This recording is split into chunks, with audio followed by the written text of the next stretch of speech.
Et pour crédibiliser les élections et l'action politique, il faut de la transparence. Il n'y aura jamais suffisamment de transparence. Et je dirais à M. Benhamou, qui est quand même mon ami, que l'urne transparente n'est pas la garantie de la transparence. Oui.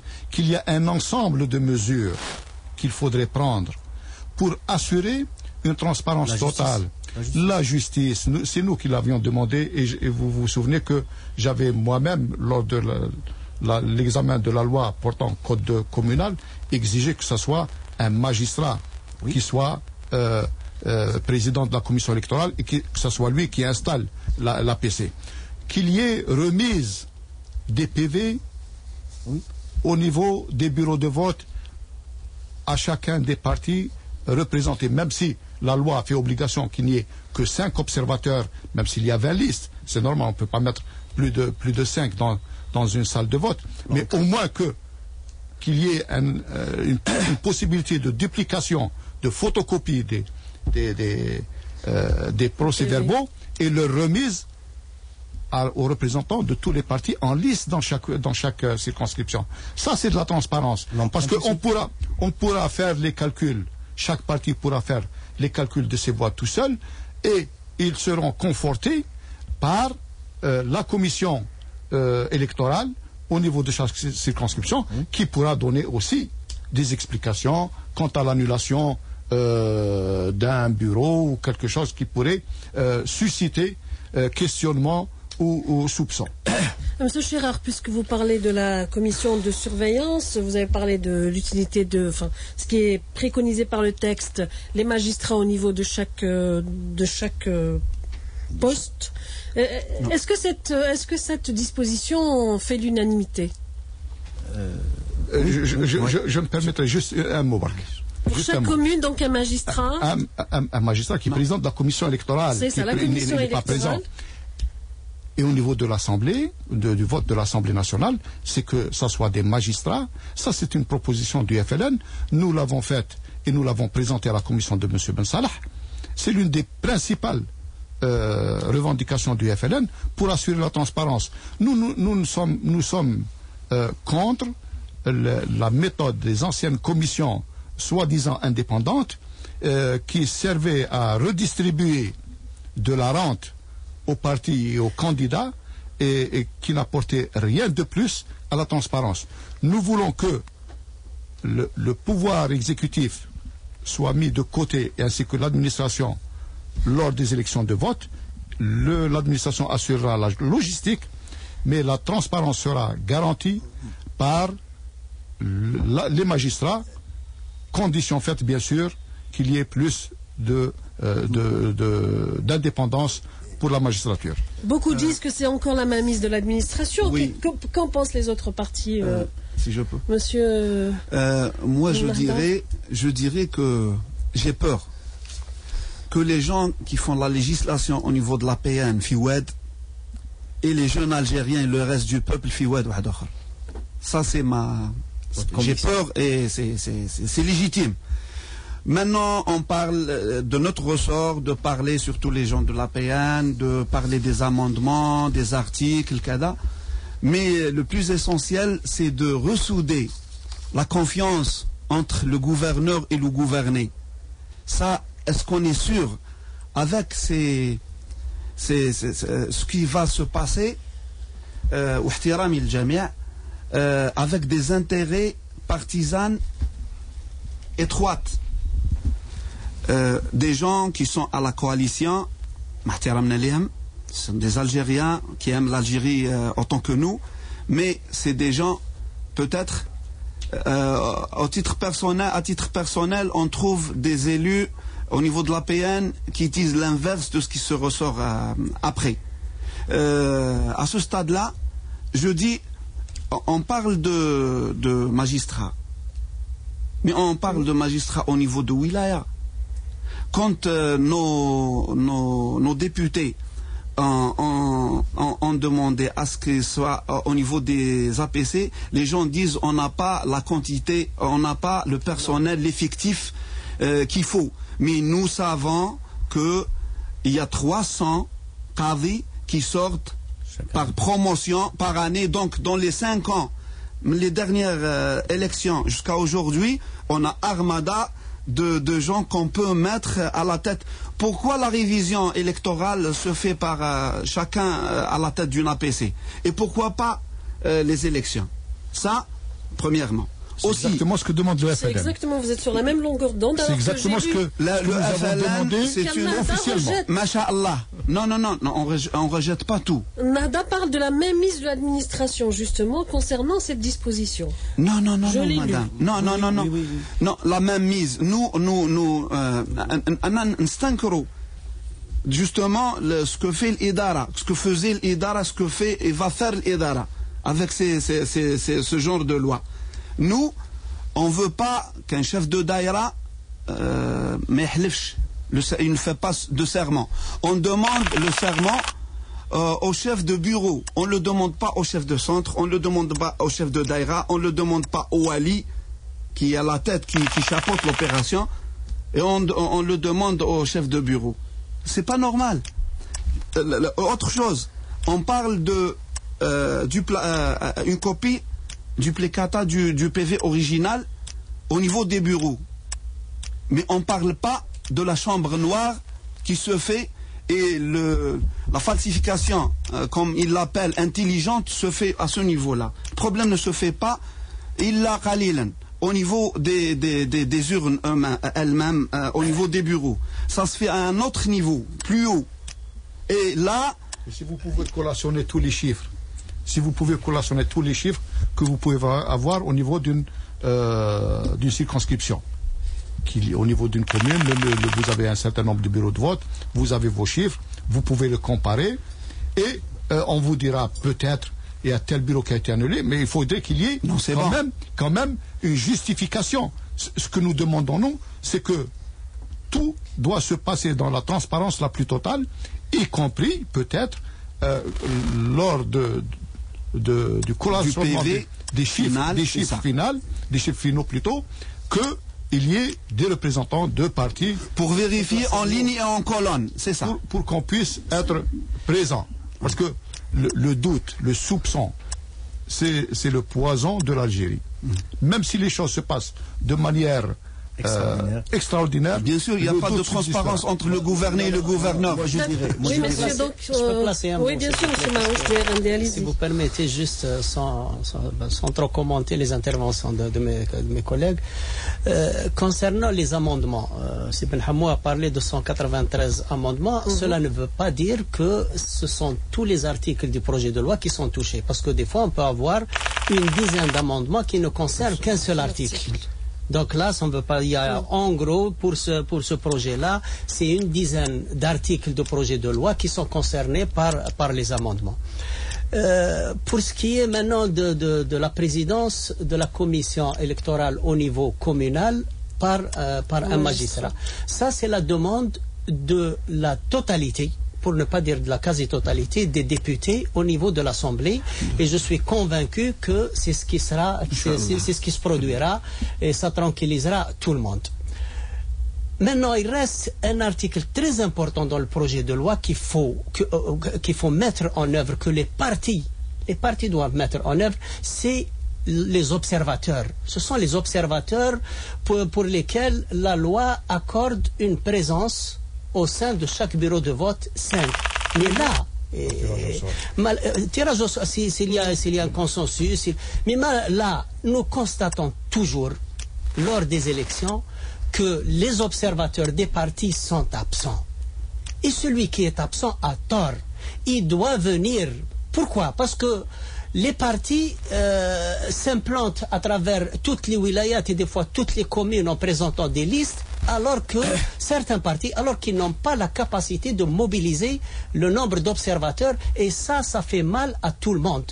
Tout le monde, parce que ils ne sont pas présents dans un bureau, et ensuite, au sortir du bureau, et après les résultats, on crie à la fraude et à la suspicion. La suspicion fait mal à notre pays. Oui. Moi, j'écoutais tout à l'heure un responsable de parti à travers une autre chaîne qui remettait en cause tout le processus de réforme qui est mis aujourd'hui, qui est débattu au niveau de l'Assemblée, et qui souhaite que le président retire toutes ces réformes et qu'il les présente au référendum.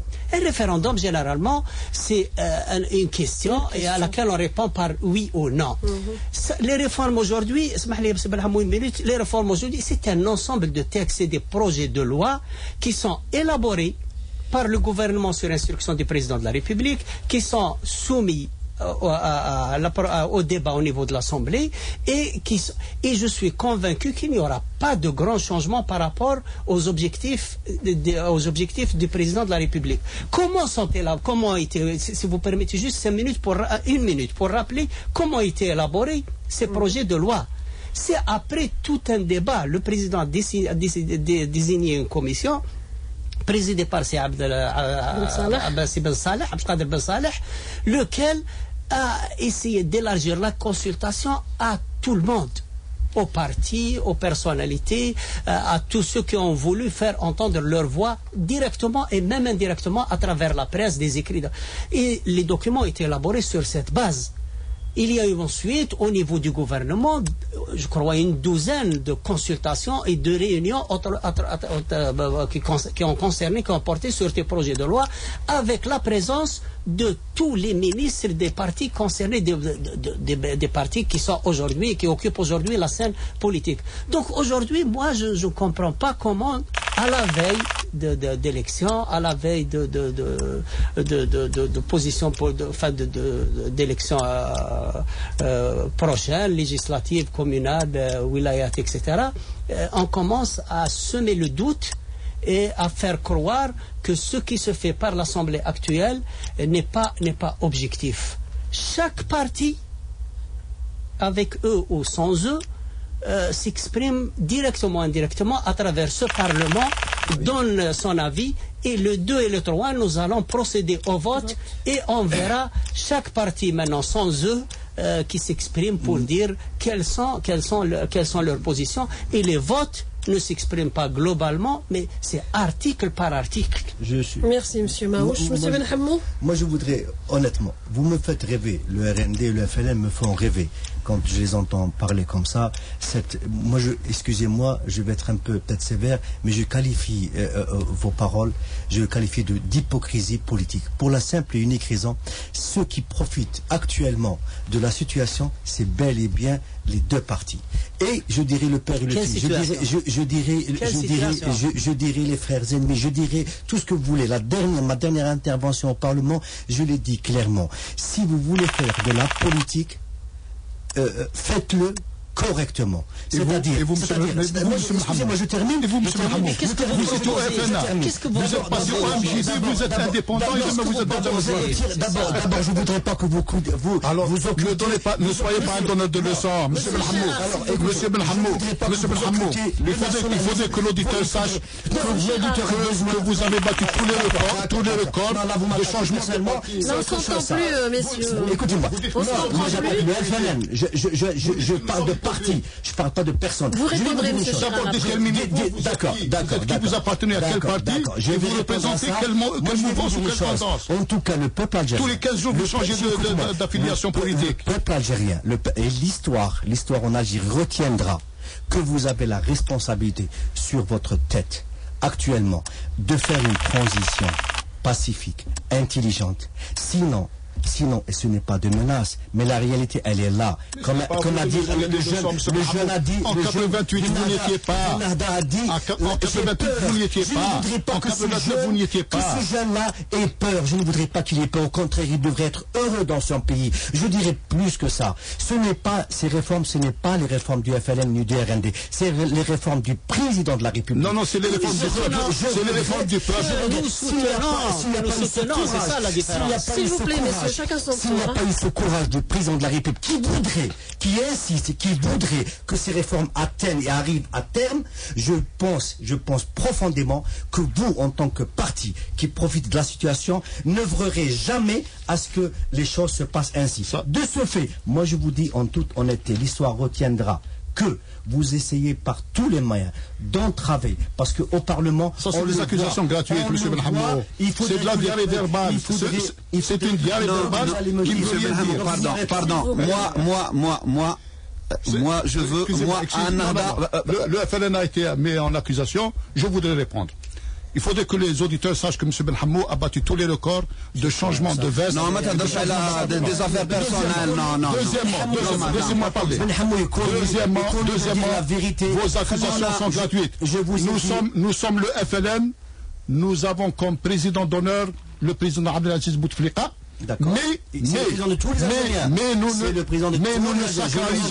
Mais nous ne sacralisons personne. D'accord. Nous avons un parti qui vient des origines de la révolution jusqu'à aujourd'hui. C'est le parti des Algériens. Ce n'est pas à vous de nous donner des leçons, M. Benhamou. Le FN appartient à tous les Algériens.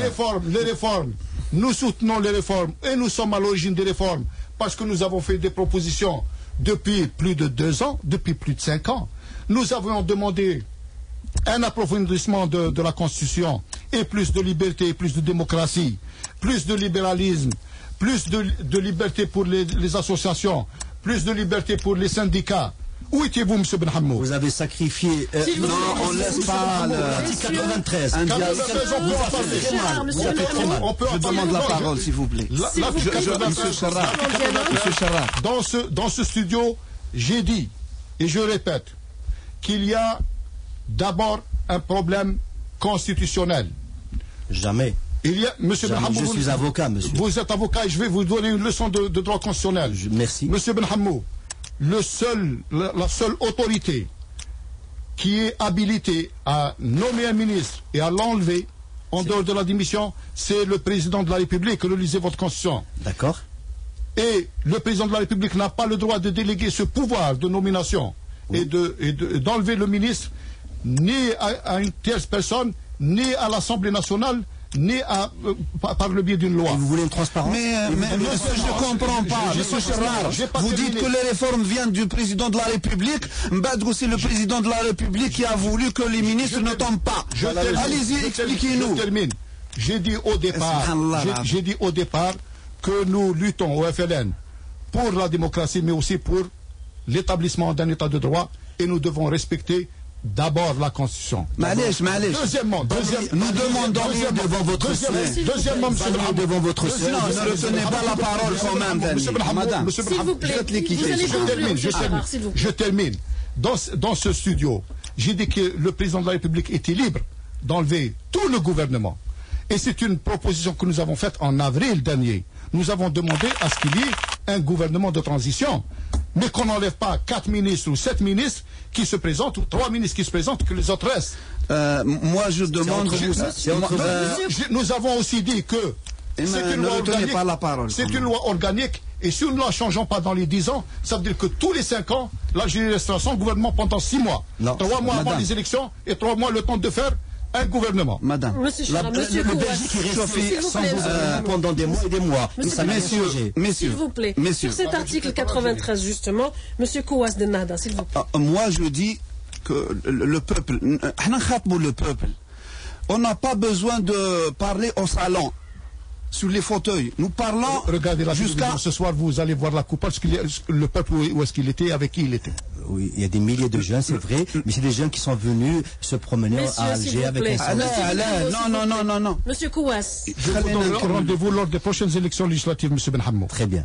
Monsieur Charrar, ولا درك ان بينوم يهضر مع بعض. خلينا سبحان الله. الناس يسمعوا فينا. Donc je dis les réformes du président de la République. Bon, sera soulèvement تاع janvier 2011. Tous les gens ont bougé.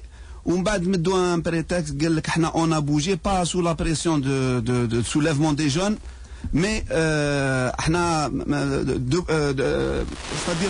depuis lors, on pense à ça. Malish. On ne parle pas de Mouad. J'ai les réformes du président de la République.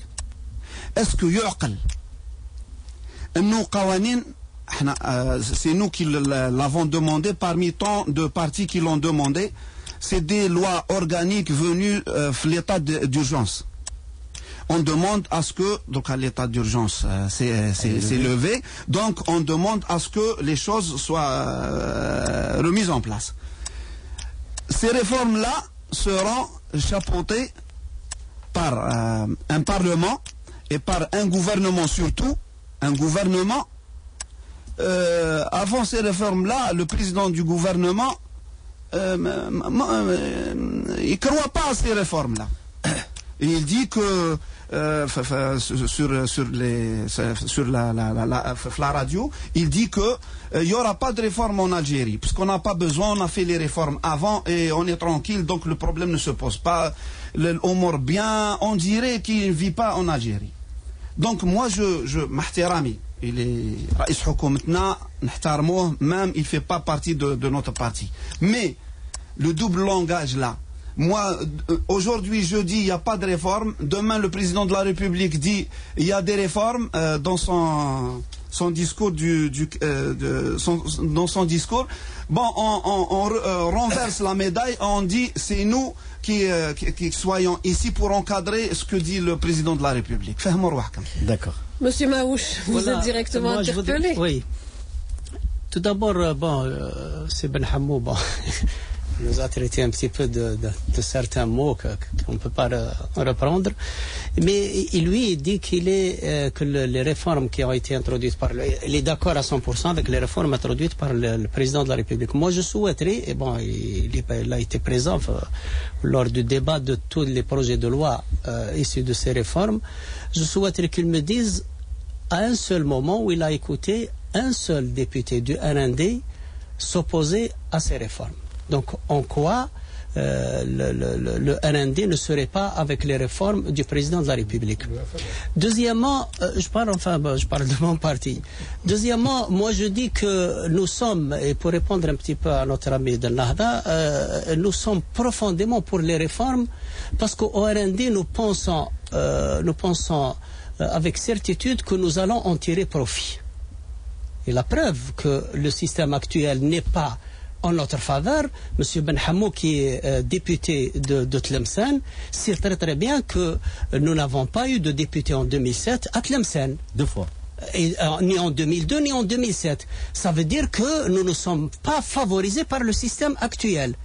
Et si on se mettait si vous permettez l'expression, à pleurnicher comme savent le faire certains autres partis, on dirait même que on est un petit peu sanctionné. Donc c'est pour ça que nous sommes complètement et entièrement engagés pour la mise en œuvre de ces réformes qui sont avant tout dans l'intérêt du pays et du peuple algérien, avant qu'il ne soit dans l'intérêt, avant que nous cherchions à ce qu'il soit dans l'intérêt du RND. C'est pour ça que nous défendons profondément ces réformes, et je ne pense pas que si Ben Hamou ou un autre député ou un autre politicien puisse trouver la moindre hésitation du RND ou de son secrétaire général dans la mise en œuvre des réformes prônées par le président de la République et élaborées selon un processus qui a pris assez de temps et qui a engagé, à mon sens, l'ensemble de la classe politique. Monsieur Maouche du RND, merci. Si vous voulez bien, on va peut-être parler d'un article aussi qui n'a pas fait l'unanimité. C'est l'article 67. Celui, 67, oui. Le nomadisme politique des élus, des élus qui ne fait pas l'unanimité de tous les partis. Moi, je crois que mon ami du FLN a très bien situé cet article en me désignant personnellement. Je pourrais dire à mon ami du FLN et même à mon ami du RND, que je respecte beaucoup, que le nomadisme politique, c'est pas ça le sujet parce que quand on se sent pas bien quelque part, même donc des fois on se sent pas bien. Et vous savez moi comment je dis, c'est vrai qu'il y a une mainmise sur la scène politique des 2 ou 3 partis sur la scène. Il y a une mainmise. Et dans ces partis, on laisse pas passer les cadres, on laisse pas passer les potentialités humaines dont déborde l'Algérie. C'est un grand dommage, parce que moi, dans mon fond, ma vraie famille, c'est bien sûr le FLN, mon père est Moujahid. Donc c'est là où je me retrouve. Mais quand je vois ce que fait le FLN, je vois ce que fait ce parti, je suis déçu. Je dis une chose, et pour en conclure, il ne faut pas être un mauvais élève dans la vie.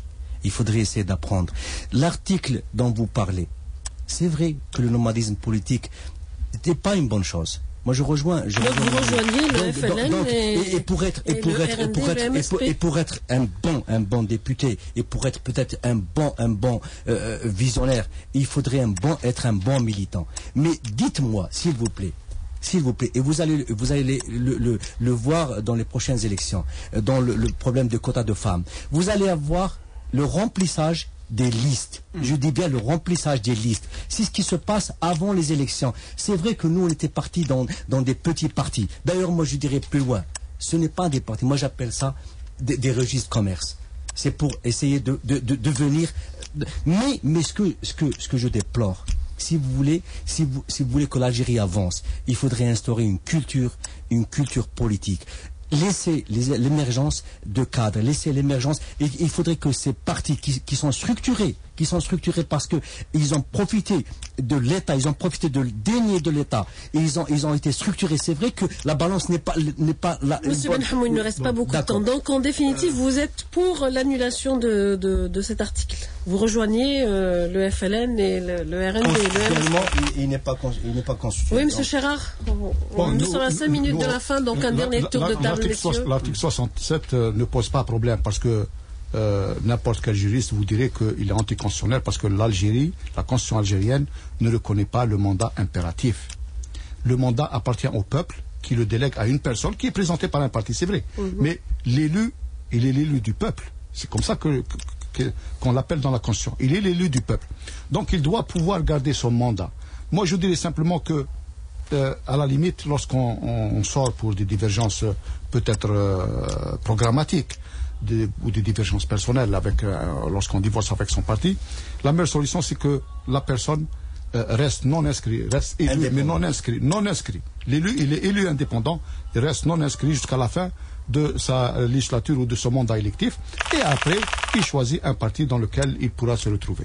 Mais aujourd'hui, l'article en question est anticonstitutionnel parce qu'il n'y a pas de mandat impératif. Très bien. Merci, M. Chérard. Oui. Moi, je veux profiter, il nous reste moins de 5 minutes. Monsieur Kouas de Mahdaoui. Oui, pour parler de la promotion de la femme. Donc, c'est dit dans l'amendement du Constitution, mais voilà. Nous, on se demande pourquoi les gens qui ont mis ces projets de loi, pourquoi ils ne défendent pas la femme au niveau des walis. Au niveau, premièrement, du gouvernement, il n'y a que 3 femmes, 2 ministres et un chargé. Pourquoi ils ne défendent pas? Il n'y a pas 30%. Pourquoi ils ne la défendent pas au niveau des walis? Il y a un seul wali parmi 48 walis. Pourquoi ils ne le font pas? Ils ont la latitude et le pouvoir de le faire. Ça va venir. Pourquoi ils le font? Bon, si ça va venir, c'est bon, mais je pense que l'Araba qabl al-Hisan. Merci, M. Kouas. Voilà. Alhamdoulilah. Merci, M. Maouch. Enfin, je ne sais pas, c'était peut-être le mot de la fin. Parce que, oui, je ne prends que 30 secondes. Au RND, donc, je retiens toujours que nous sommes convaincus de la mise en œuvre de ces réformes. Je suis convaincu personnellement que ce qui va sortir comme loi après l'adoption par l'APN sera quelque chose de positif. Il n'y aura pas de grands chamboulements. L'ossature, l'architecture générale telle que prônée, telle que visée par le président de la République sera maintenue. Il nous appartiendra à nous, en tant que parti politique, de veiller à ce que les scrutins se passent correctement. Je pense qu'aujourd'hui nous allons avoir tous les éléments, tous les moyens pour que les choses se passent correctement. Il ne faut pas qu'un parti que certains partis ne soient pas fortement mobilisés pour surveiller leurs urnes, pour surveiller leurs bureaux, et que par la suite, dès qu'il y a des résultats qui sont annoncés, d'ailleurs on commence à le voir à partir d'aujourd'hui, certains qui commencent à crier à la défaite parce qu'ils se savent battus à l'avance. Merci M. Maouch. Oui. M. Benhamou. Moi je dirais un dernier mot. Il faudrait que cette transition, il faudrait que peut-être on accompagne le président de la République, tous comme on est, tous ensemble, il faudrait l'accompagner dans cet élan, dans cette perspective extraordinaire d'un homme fort. Il faudrait l'accompagner sereinement à faire une transition pacifique, intelligente, pour une Algérie forte et digne. Merci. M. Benhamou. M. Chérard. Nous défendons la démocratie parce que nous disons que, à force d'élections, un jour, il arrivera peut-être le plus loin possible, bien sûr, le plus tard possible, que le FLN perde les élections et qu'on soit dans l'opposition. Il faudrait que nos droits soient préservés. Donc c'est pour ça que nous faisons des lois démocratiques, nous nous battons pour des lois démocratiques. La démocratie est un long chemin. J'espère qu'on va arriver à bâtir une vraie société pluraliste, démocratique, respectueuse des uns et des autres. Merci, M. Chérard, merci. Merci, messieurs. Donc, autour de cette table, il y avait M. Chérard pour le FLN, M. Kouas Dennahda, M. Mohamed Benhamou, indépendant Tlemcen, et M. Ahmed Maouch, représentant du RND. Merci, et la semaine prochaine, vous retrouvez Nedjib Idriss pour Perspective et Politique.